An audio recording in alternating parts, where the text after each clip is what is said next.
Wapenzi, hamjambo tena.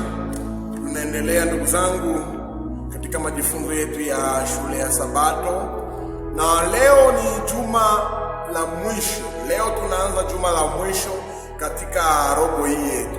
Masomo yote ya lesoni hii ilikuwa inatuonesha, masomo yalikuwa yanatuonesha namna gani tuweza kukomaa kwenye mahusiano mazuri na Mungu wetu. Masomo yote, na juma hili ambalo ni juma la mwisho tunakwenda kuweka masomo yote, tunakwenda kuyafunga kabisa.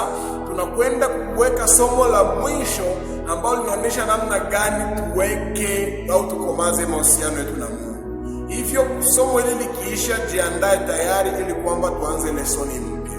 Tuko kwenye somo la 13 ambalo ni somo la mwisho. Somo la 13 lina kichwa kinachosema umilele. Katika umilele, katika umilele. Na fungu kuu linapatikana katika kitabu cha Yohana wa kwanza 3 verse ya 2. Inasema hivi: wapenzi, sasa tu wana wa Mungu, lakini bado haijadhihirika. Lakini itakapodhihirika tutafanana naye, kwa maana tutamuona kama alivyo. Tuombe. Baba Mungu, asante kwa sababu wewe ni mwema. Tumeanza tena majifunzo haya. Fanya masomo haya yatupe nguvu ili tudumu katika uhusiano mzuri na wewe kupitia jina la Yesu, amen. Ndugu zangu, sijui ushawahi kukaa siku moja ukatafakari kuhusiana na future yako, maisha yako ya baadaye, ukajiuliza utakuwa nani kesho. Na Wakristo pia mara nyingi wanakaa wanajiuliza, itakuwaje Kristo atakapokuja, furaha itakuwaje. Ila leo nataka nikutangazia kwamba furaha ya umilele ni furaha isiyoelezeka. Hata tukikaa leo tuitafakari, ni furaha ambayo hatuwezi kufikia utamu wake kwenye mawazo mpaka tufike wenyewe tujionee furaha hiyo. Hivyo ndugu yangu, lazima tujue ya kwamba Kristo alikwenda kutuandalia makao, na atakapokuja atatutwaa ili kwamba sisi tuende naye.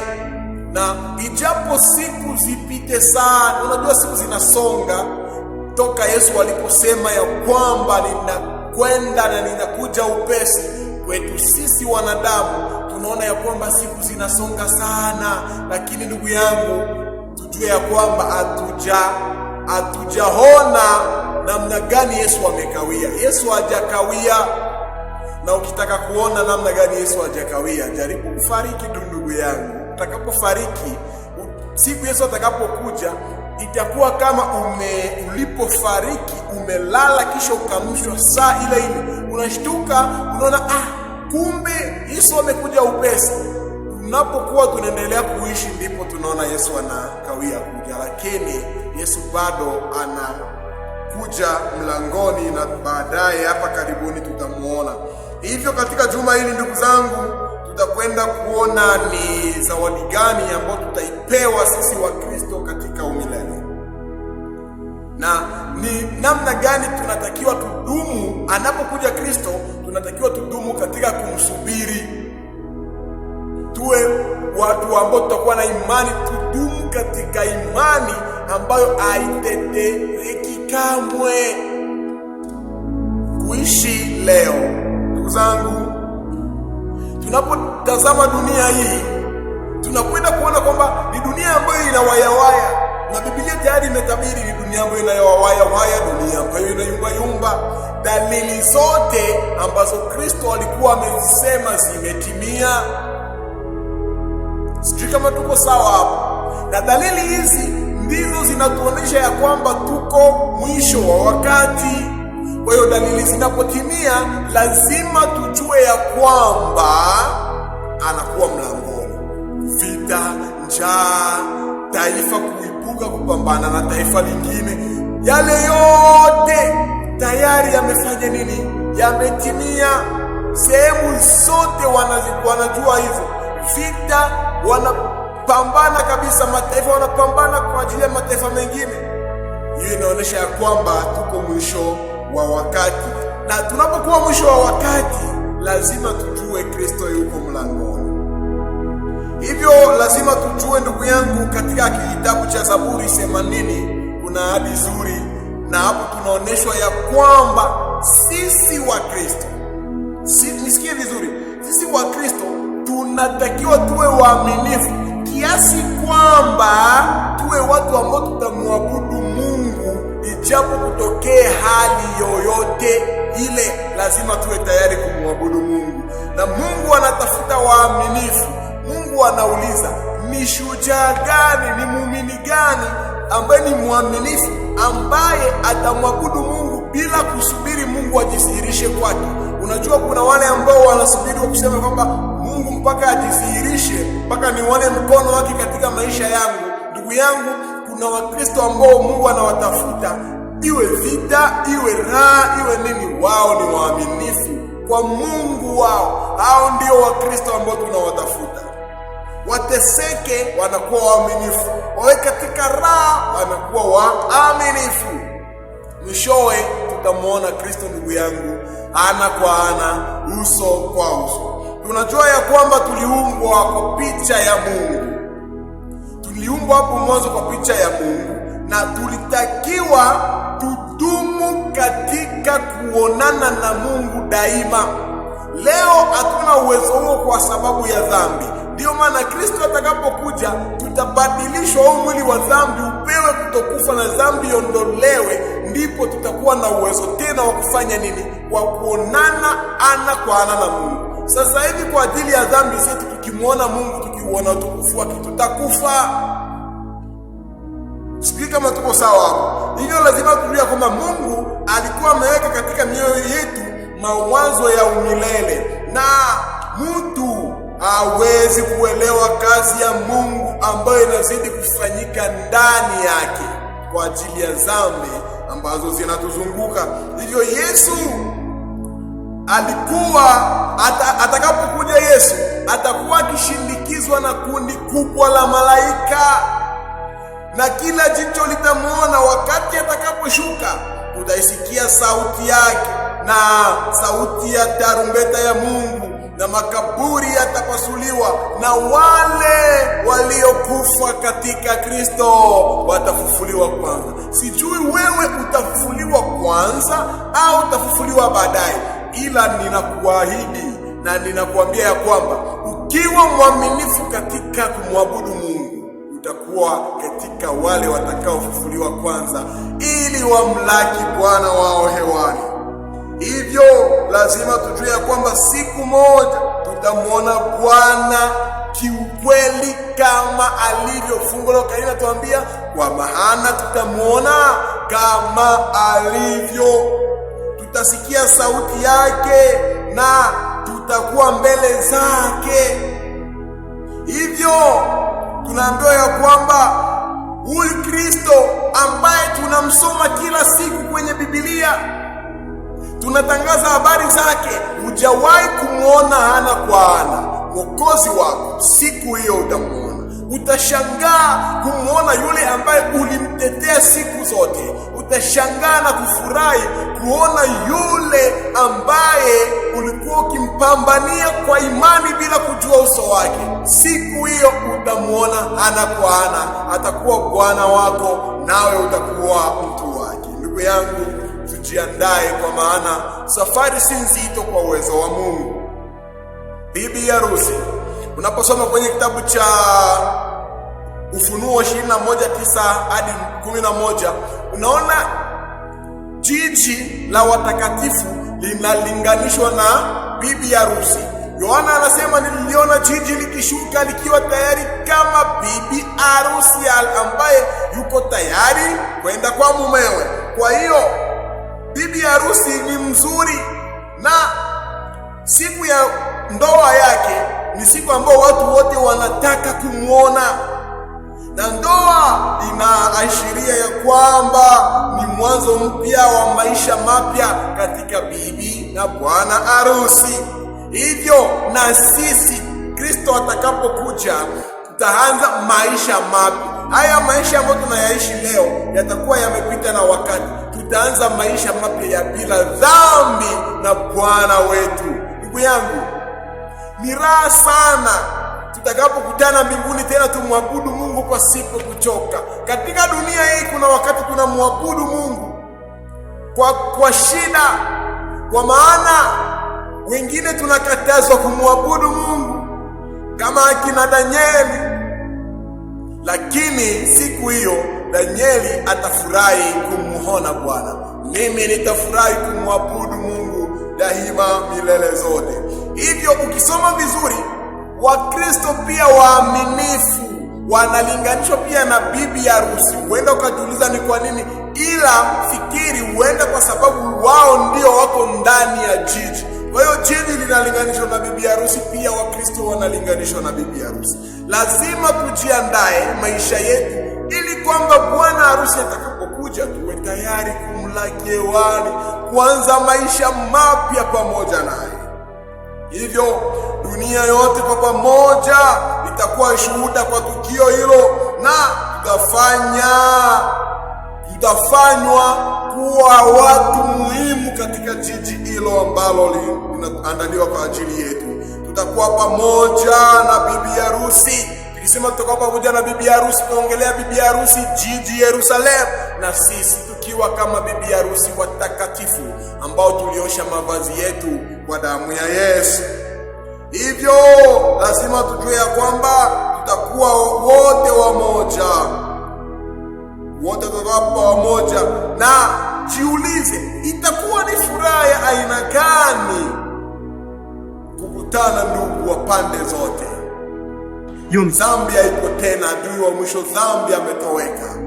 Ndugu yangu, maisha tunayoyaishi hapa duniani ni maisha ambayo yanatupa udhaifu, lakini siku hiyo tutafurahia kumwona Bwana Yesu. Mateso tunayoyapitia leo yatakoma siku moja katika umilele. Ni somo letu ndugu yangu. Mfuate mwana kondoo, mfuate mwana kondoo. Baraka kubwa ya mbingu ndugu yangu itakuwa bila shaka kitendo cha kumuona Yesu na kumshukuru yeye mwenyewe kwa kile ambacho alikitenda hapa duniani kwa ajili yetu. Kwa hiyo tutataka sana kumtolea ibada yetu, tutataka kumtolea sifa sisi ambao tuliokolewa kupitia kifo chake. Tumeokolewa kwa kifo cha milele, tulitakiwa tufe milele. Kifo hicho akakichukua Yesu. Ndugu yangu, kifo tunachokufa leo sio kifo, ni mfano wa kifo. Alichokichukua Yesu ndio kifo chenyewe, kifo cha umilele. Kwa hiyo tutamshukuru Mungu kwa kile ambacho anatutendea, Mungu kwa wokovu wake. Na sisi kama wana wake, sisi kama kondoo wa malisho yake, tutamfuata Yesu katika mbingu. Tutahitaji kukaa naye milele katika uwepo wake. Na mojawapo ya tabia muhimu ya watu wa Mungu ni kwamba jina lake litakuwa katika vipaji vya nyuso zao. Haimaanishi kwamba utaona Wakristo huko mbinguni wakiandikwa hapa Jesus, Jesus, Jesus. No, sio hivyo. Inaashiria kwamba sisi tutakuwa tukitafakari maneno yake wakati wote. Akili yetu itakuwa inazunguka katika jina la Yesu. Chochote tutakachokifanya sisi itakuwa Kristo yuko ndani yake. Ndio maana ni tofauti na sasa, kwa maana leo akili zetu zinafikiri maasi peke yake. Nafikiri bado tunaendelea. Njoo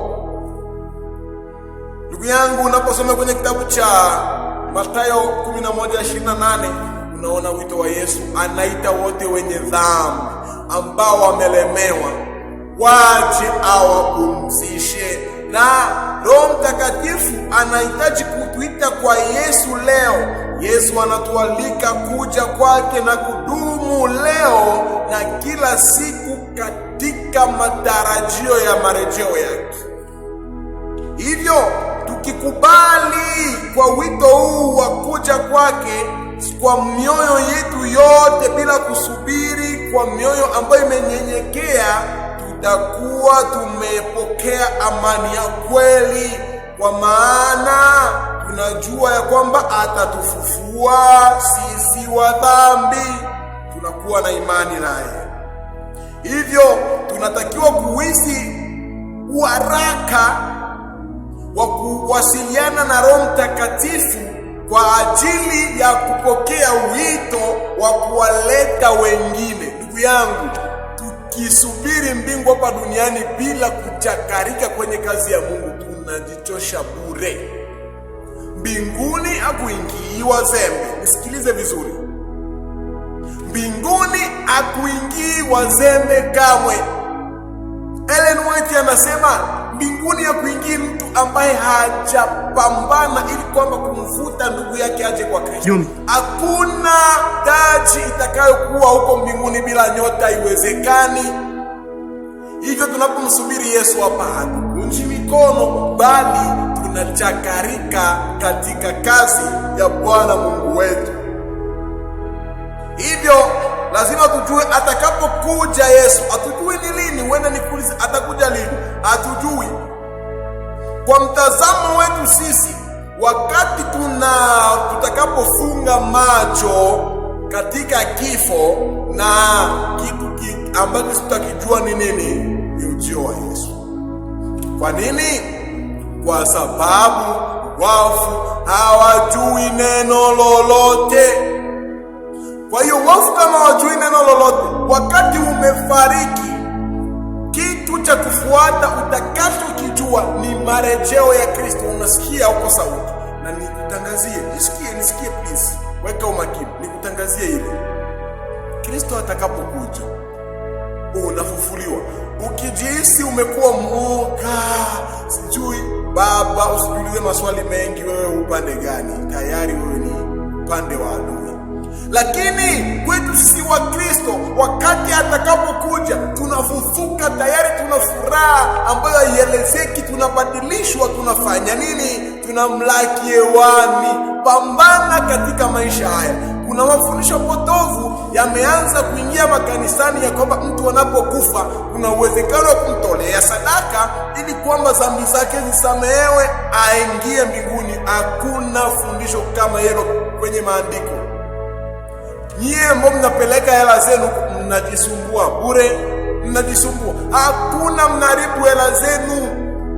Cha kufanya ni nini? Ukitaka kuingia mbinguni, tengeneza maisha yako sasa wakati uwai bado.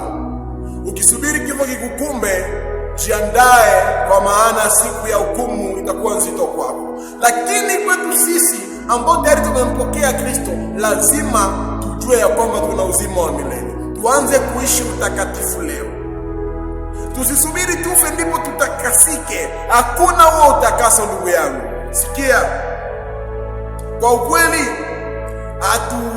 hatuwezi kuona kwa sasa kwamba tutakwenda mbinguni namna gani. Tunaona kama kwenye kioo.